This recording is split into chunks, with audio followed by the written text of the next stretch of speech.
Homeless man offers Messi food. What Messi does next brings him to tears. The streets of Buenos Aires hummed with the quiet symphony of the night.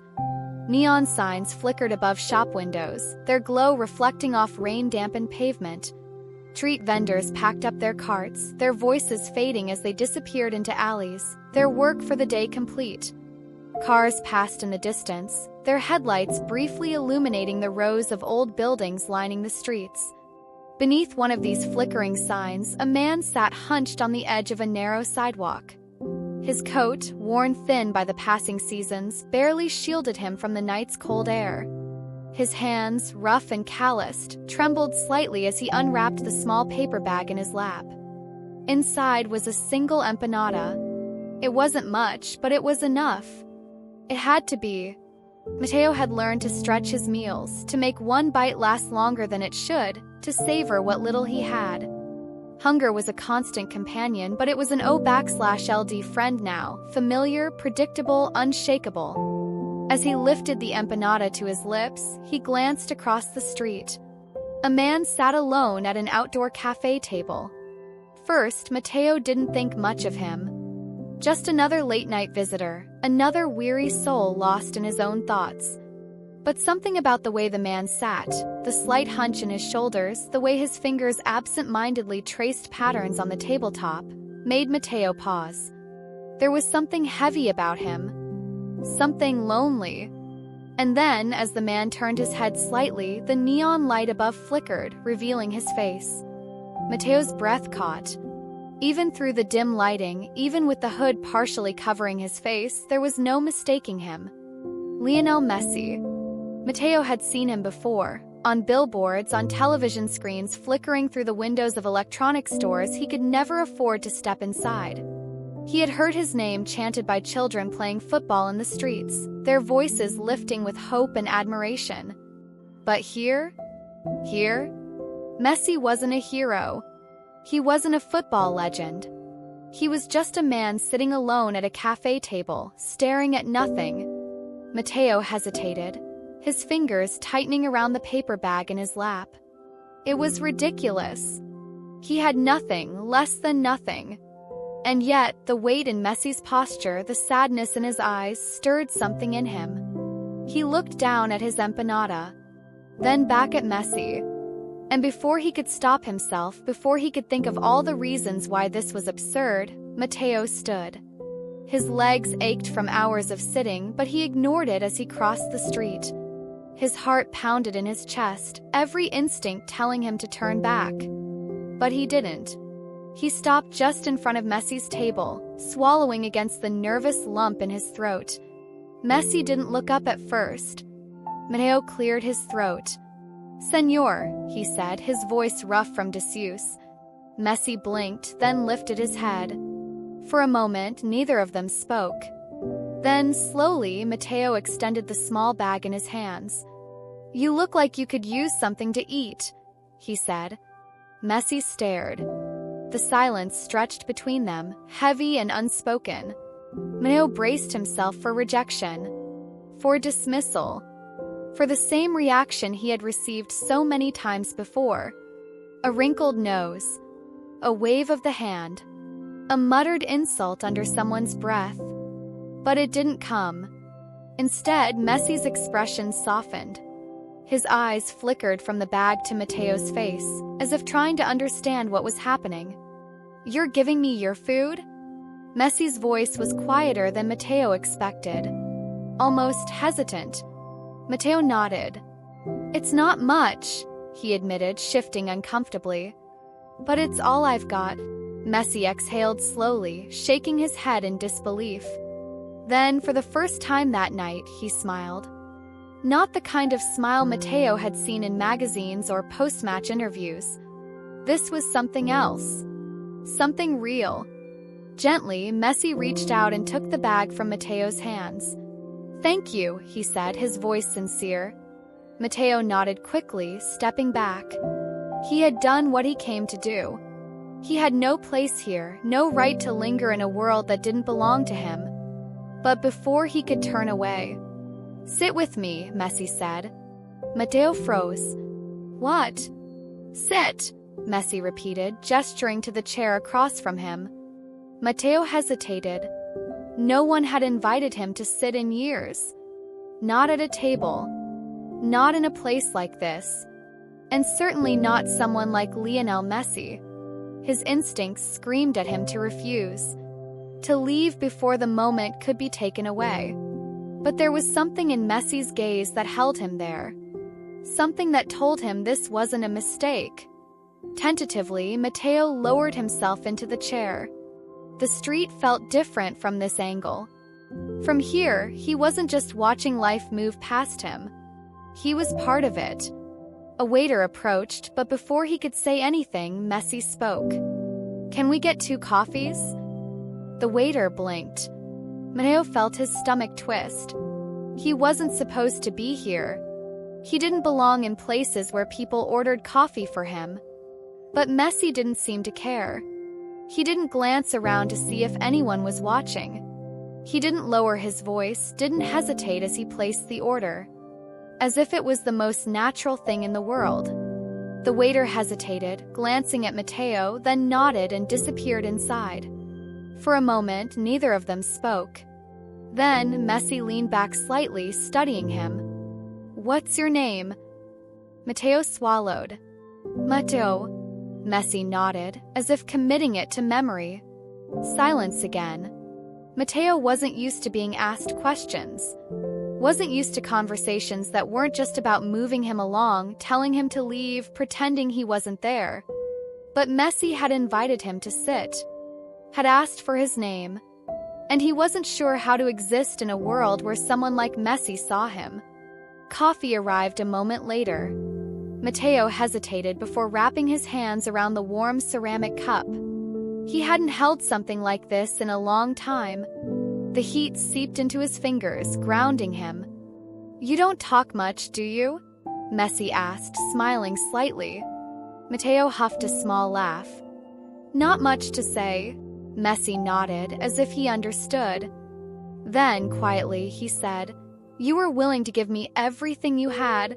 Matteo looked down. "It wasn't much, but it was everything to you," Messi countered. Matteo exhaled. "You looked like you needed it." Messi studied him for a long moment. Then, softly, he said, "No one has done that for me in a long time." Matteo blinked. "That can't be true," Messi chuckled, shaking his head. "It is." And somehow Matteo believed him. For the first time in years, he didn't feel invisible. For the first time in years, he felt seen. And it brought an ache to his chest that he wasn't sure he would ever recover from. The coffee was warm in Matteo's hands, the heat seeping into his skin like an old friend. He hadn't held a proper cup in a long time, not one that wasn't passed to him with hesitation, as if the giver feared touching him too long might make them dirty. But Messi had ordered for him without a second thought. Without hesitation. As if he belonged at this table. The idea felt foreign. Unreal. Matteo had spent so long in the background, moving through the world as nothing more than a shadow, that the simple act of sitting across from someone, being seen, being acknowledged, felt almost too much to bear. He forced himself to take a sip. The rich taste of coffee spread across his tongue, strong and slightly bitter, nothing like the watered-down cups he sometimes managed to get at shelters. He swallowed carefully, afraid that if he moved too quickly, the moment would shatter like fragile glass. Messi watched him, his gaze thoughtful. Matteo shifted. He wasn't used to attention, at least not the kind that didn't come with judgment. Finally, Messi spoke. "Have you lived in Buenos Aires your whole life?" Matteo hesitated. It had been a long time since anyone asked him about himself. Since anyone had cared. He nodded slowly. "Born and raised." Messi sipped his coffee. "Me too." "Rosario." Matteo let out a quiet chuckle. "I know." Messi smiled, the kind that wasn't just polite but real. The kind that Matteo hadn't seen in a long time. A comfortable silence settled between them. Then Messi leaned forward slightly. "How long have you been on the streets?" Matteo tensed. He should have expected the question, but it still hit him like a cold gust of wind. He looked down at the table. A few years. Messi didn't press. He simply nodded, as if letting him know he had heard him, that he didn't need to say more if he wasn't ready. But for some reason, maybe because it was Messi, maybe because this night already felt like something out of a dream, Matteo found himself continuing. "My mother got sick," he said quietly, his fingers tightening around the cup. "She was all I had. I spent everything I had trying to take care of her. Rent, food, medicine, it all disappeared so fast." Messi listened. "I thought I'd have more time," Matteo murmured. "But one day I came home from the hospital and the door to our apartment was locked. The landlord had changed the locks." The memory burned in his chest like an old wound. "I begged," he admitted, voice barely above a whisper. "I told him I just needed a little time. But he didn't care. To him, I was just another tenant who couldn't pay." Messi exhaled slowly. Matteo forced a hollow laugh. "After that, the streets became home." He shook his head. "It's funny, you never think it'll happen to you. You see homeless people all your life and you think that could never be me." He met Messi's gaze. "But it can. It can happen to anyone." Messi nodded. "It happened to my family once." Matteo frowned. "What?" Messi leaned back, rubbing a hand over his face. "When I was a kid, my parents struggled. We lived paycheck to paycheck. There were nights my mom went without eating so my siblings and I could have food." He exhaled. "We almost lost everything more than once." Matteo listened, his heart pounding. "I got lucky," Messi admitted. "Football saved me. But I never forgot those nights." His eyes darkened. "I never forgot what it felt like to watch my mother cry because we didn't have enough." Matteo swallowed hard. He had seen that too, the way hopelessness ate away at the strongest people. Messi sighed. "People see me now and they think I've always had everything." He shook his head. "They don't know." Matteo exhaled, his chest tight. "I think a lot of people don't know how close they are to losing everything." Messi nodded. "Exactly." They sat in silence for a moment, the weight of their words lingering between them. Then Messi reached into his jacket pocket. Matteo frowned as Messi pulled out his wallet and placed it on the table. "You gave me food," Messi said simply. "Now I'm going to give you something." Matteo's stomach twisted. "No, I didn't do it for." "I know," Messi interrupted. "That's why I want to do this." Matteo's breath came short and fast. He had been offered money before, usually by people who just wanted him to leave, to disappear, to stop making them uncomfortable. But this wasn't that. Messi wasn't doing this out of guilt. He wasn't doing it out of pity. He was doing it because he saw him. 'Cause in some way he understood. Messi pulled out a few bills. "This is for tonight. Get a room somewhere. A warm meal." Matteo's hand shook as he hesitantly reached for the money. He hadn't held this much in years. But before he could even thank him, Messi pulled out a second, much thicker stack of bills. "And this," Messi said, sliding it across the table, "is for something bigger." Matteo's head spun. I can't take this." "Yes, you can." Messi's voice was firm but not unkind. "You're not meant to be on the streets, Matteo. This isn't your ending." Matteo's vision blurred. It wasn't supposed to be like this. He had spent years accepting that this was his life now, that there was no way out, that he was forgotten. But Messi was telling him otherwise. Messi was giving him something he hadn't dared to hope for in a long, long time. A second chance. Matteo's throat tightened. Messi smiled gently. "No one gave up on me when I needed help." His voice softened. "So I'm not giving up on you." A tear slipped down Matteo's cheek. He wiped it away quickly, but Messi had already seen. And the kindness in his expression nearly broke him completely. He couldn't speak. couldn't find the words to say thank you in a way that was enough. So instead, he gripped Messi's hand. And for the first time in years, he allowed himself to believe that maybe, just maybe, his life wasn't over yet. Here is the final 1,500 to 2,000 words of Homeless Man Offers Messi Food. What Messi does next brings him to tears. This section brings the story to its emotional peak and resolution, delivering a satisfying and cinematic conclusion while ensuring we reach the 5,000-word minimum. Mateo's fingers trembled as he held onto Messi's hand, his grip tight as if letting go would wake him from a dream. The weight of the bills in front of him was almost unbearable. It wasn't just money.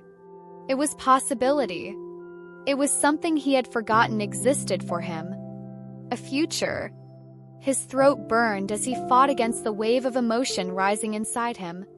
He wanted to speak, to say something that could capture what this moment meant, but no words seemed enough. Messi gave his hand a reassuring squeeze before pulling back slightly, his gaze never leaving Mateo's. "Tomorrow," Messi said, his voice steady, certain, "I want you to do something for me." Mateo swallowed, his heart still pounding. "Anything." Messi nodded toward the money. "Use this to find a place to sleep. Proper place. Eat a real meal. Buy some new clothes." He exhaled, his expression unreadable. "And after that, I want you to decide what comes next." Mateo blinked. The words shouldn't have hit as hard as they did. But they did. Because for years, he hadn't been allowed to decide anything. Life had made every decision for him, where he slept, how he survived, what scraps he ate, whether or not he even made it to another day. But now, Messi was telling him that he had a choice. That his life was no longer something that just happened to him. That he could take control of it. His chest tightened, his hands gripping the bills so tightly his knuckles turned white. "What if?" Mateo hesitated, his voice barely above a whisper. "What if I don't know what comes next?" Messi gave him a small, knowing smile. "Then I'll help you figure it out." Mateo exhaled sharply, his vision blurring again. How was this happening? For years, he had been invisible. A ghost that people walked past, a reminder of something they didn't want to think about. And now, one of the greatest footballers in the world was sitting across from him, telling him that his life still mattered. Telling him that it wasn't too late. That he wasn't too late. Mateo wiped his face roughly, shaking his head. "I don't even know where to start." Messi leaned forward slightly, a thoughtful look crossing his face. "You were willing to share your last meal with me," he said. "That tells me everything I need to know about you." Mateo frowned slightly, unsure of where Messi was going with this. Messi smiled. "Have you ever thought about helping others?" Mateo blinked. "What?" Messi gestured to the money. "You know what it's like out there, Mateo. You know how hard it is. How hopeless it feels." He tilted his head. "Maybe you can use this chance to do something for people like you." Mateo swallowed hard. "But I don't know anything about." "You know enough," Messi interrupted, his voice gentle but firm. "And if you need help, I have a few friends who'd be more than willing to support someone like you." Mateo's breath hitched. Messi wasn't just offering him a meal. He wasn't just offering him money. He was offering him purpose. The idea felt too big, too impossible. But then again, so had this night. And yet, here he was. Mateo looked down at the bills in front of him one last time, then back at Messi, something shifting inside him. For the first time in years, he wanted something. Not just to survive another day, but to do something. To be something. He exhaled slowly, nodding. "Okay." Messi's smile widened, warmth spreading across his features. "Good." Mateo didn't know what would happen next. He didn't know if he would succeed, if he would make it, if this second chance would be enough to rebuild what he had lost. But one thing was certain. He wasn't alone anymore. And that was everything. 1 year later, the sun hung high over Buenos Aires, casting golden light over the bustling streets. Laughter and conversation filled the air, blending with the sound of passing traffic and the distant melody of street musicians playing for the crowd. In a quiet corner of the city outside a small community center, a man stood watching. He was clean-shaven now, his hair neatly cut, his clothes no longer ragged and worn but simple and respectable. His hands, once rough from years of hardship, now held something else entirely: a clipboard, a list of names, and the key to a door that had once seemed permanently locked to him. Matteo looked at the small group of people gathered outside, their eyes filled with the same uncertainty he had once carried. The shelter was still new, still growing. It wasn't much, just a few rooms, a handful of volunteers, enough supplies to give people a chance to get back on their feet. But it was something. And it was his. He had spent months rebuilding himself. Learning, growing, working, believing. And now he was here. Not just surviving. Living. His gaze shifted across the street. A sleek car was parked at the curb. And leaning against it, watching with quiet satisfaction, was Messi. Matteo smiled. Messi had kept his promise. He had helped him figure it out. And now Matteo was going to spend the rest of his life helping others do the same. He walked toward the entrance of the shelter, his chest light, his steps steady. He had once given away his last meal, not knowing what would happen next. And now? Now he was about to do something even greater. Give others a second chance, just like Messi had given him. And that brought him to tears. Matteo exhaled slowly, watching as the doors of the shelter swung open. A small group of people hesitated at the entrance, their eyes flickering with the same wariness he had once carried. Some clutched tattered bags, their entire lives packed into whatever they could carry. Others had nothing but the clothes on their backs. He understood their hesitation, their fear that this was just another temporary kindness, another fleeting promise that would fade with the morning sun. He stepped forward, offering a reassuring smile. "Come in," he said gently, his voice steady. "You're safe here." One by one, they entered. Some glanced around, their expressions uncertain, as if expecting the walls to disappear and reveal the cold streets behind them. Matteo knew that feeling all too well. The fear that hope was just another illusion, that kindness was always followed by disappointment. But this time, he intended to prove otherwise. As the last person stepped inside, Matteo turned back toward the street. Messi was still leaning against his car, arms crossed, watching with quiet satisfaction. There was something in his eyes, something deeper than pride. It was understanding. Matteo walked over, wiping his hands on his jeans. "Did you come to check up on me?" Messi grinned. "Maybe. You don't have to. I know. But I wanted to." Matteo huffed a small laugh, shaking his head.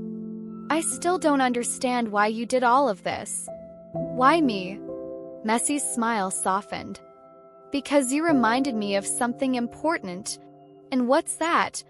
Messi glanced toward the shelter. "That sometimes the smallest act of kindness can change a life." Matteo swallowed hard, his throat tight. He had spent years believing his life was over, that he was destined to fade into the background, unseen and forgotten. And yet, a single moment, a single act of generosity, had rewritten his entire future. He cleared his throat. "Do you want to come in? See what you've helped build?" Messi hesitated, then nodded. "I'd like that." Together, they stepped inside. The shelter was modest but welcoming. The walls were painted a soft blue, the air filled with the faint scent of fresh bread and warm soup. A few people had already settled in, their shoulders no longer hunched with the weight of the world. Volunteers moved through the room, offering blankets, meals, quiet reassurances. Matteo led Messi to a small office near the back. The desk was cluttered with papers, notes scribbled in the margins, plans for expansion. Messi picked up one of the papers, skimming the handwritten notes. "You're planning a job training program?" Matteo nodded. "A lot of the people who come here, they don't just need a meal or a bed. They need a future. They need a way to stand on their own." I don't want this place to just be a shelter. I want it to be a new beginning. Messi set the paper down, his expression thoughtful. You're thinking big. Mateo huffed a laugh. You told me to. Messi chuckled, shaking his head. I said to figure out what comes next. I didn't expect you to plan an entire movement. Mateo's smile faded slightly. I spent too long waiting for someone to save me. I know what that feels like. And I don't want anyone else to feel that way. Messi studied him for a long moment, then nodded. Then let's make sure they don't. Mateo frowned. What do you mean? Messi pulled out his phone, tapping a few times before holding it up. I'm going to make some calls. People who can help, sponsors, investors, people who believe in second chances. Mateo says widened. Messi, you've already done so much. And I can do more, Messi interrupted gently. This isn't just about you anymore, Mateo. This is bigger. And I want to help. Mateo exhaled sharply, his heart pounding. He had spent so long thinking he had to do this alone, that this dream was his burden to bear. But Messi was standing beside him, offering his hand once again. He nodded slowly. Okay, Messi grinned. Good. The next few weeks passed in a blur. The shelter grew.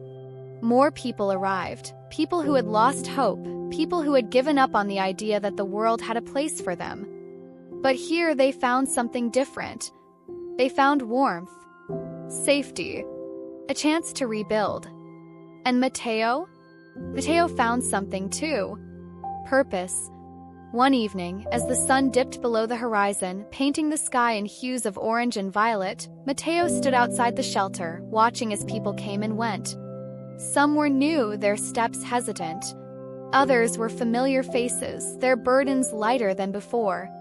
He felt a presence beside him and turned to see Messi standing there, hands in his pockets, watching the scene unfold. It's working, Messi said quietly. Mateo nodded. Yeah, it is. A comfortable silence settled between them. Then, Messi turned to him with a small smile. You ever think about playing football? Mateo blinked. What? Messi shrugged. You're from Buenos Aires. You must have played when you were younger. Mateo chuckled. A long time ago. Before everything. Messi studied him for a moment.